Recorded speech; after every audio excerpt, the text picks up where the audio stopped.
अस्सलामु अलैकुम वरहमतुल्लाहि वबरकातुहू। उम्मीद करता हूँ आप सब खैरियत से होंगे और आपका दूसरा रोज़ा भी अल्हम्दुलिल्लाह अच्छा गुज़रा होगा। मोहतरम सामीन, हम सहरी कर रहे हैं, अफ्तारी कर रहे हैं और भूख प्यास भी बर्दाश्त कर रहे हैं। लेकिन क्या कभी आपने सोचा है कि अल्लाह ताला को हमारी भूख से क्या मिलेगा?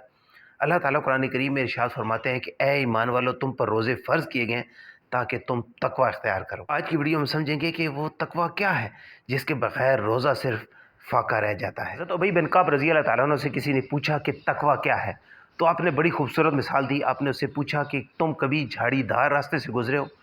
उसने कहा जी हाँ। तो आपने पूछा कि तुमने क्या किया? तो उसने बोला कि अपने दामन को बचा कर बच बच कर वहाँ से मैं गुजरा ताकि मुझे कोई कांटा ना चुभे। तो आपने फरमाया कि यही तकवा है। रमज़ान का महीना हमें यही सिखाता है कि सब कुछ होने के बावजूद सिर्फ अल्लाह के डर से हम एक पानी का घूंट भी नहीं पीते।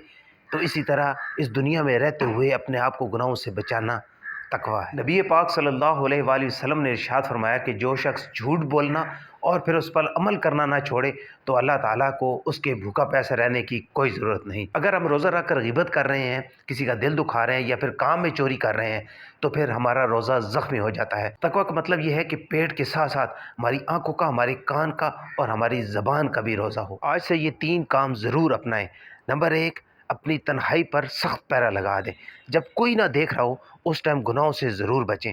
और दूसरा ये है कि अपनी ज़बान पर ताला लगाएं। जब भी बोलें और बोलने से पहले ये ज़रूर सोचें कि क्या अल्लाह को ये बात पसंद आएगी। तीसरा काम जो आपने करना है वो है फ़ौरी तौबा। जब भी आपसे कोई गलती या कोई गुनाह हो जाए तो फ़ौरी तौबा करें और फिर सीधे रास्ते पर आ जाएं। तकवा सिर्फ रमज़ान के लिए नहीं है, बल्कि ये एक ट्रेनिंग कोर्स है ताकि बाकी के 11 महीने आप एक अच्छा इंसान बनकर गुजार सकें। जब किसी इंसान के अंदर तकवा आ जाता है ना, तो फिर उसकी ज़िंदगी से बेसुकूनी ख़त्म हो जाती है, क्योंकि वो समझ आता है कि उसका रब उसके साथ है। आज अफ्तार में ख़ास दुआ कीजिएगा कि ए अल्लाह मुझे मुत्तकी और परहेज़गार बना।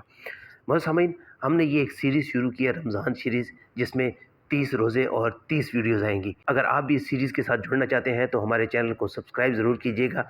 कल की वीडियो में इंशाल्लाह हम बात करेंगे कि अफ्तार के टाइम दुआ की कबूलियत। वीडियो पसंद आई तो इसको लाइक, शेयर और सब्सक्राइब ज़रूर कीजिएगा। दुआओं में याद रखिएगा। अल्लाह हाफ़िज़।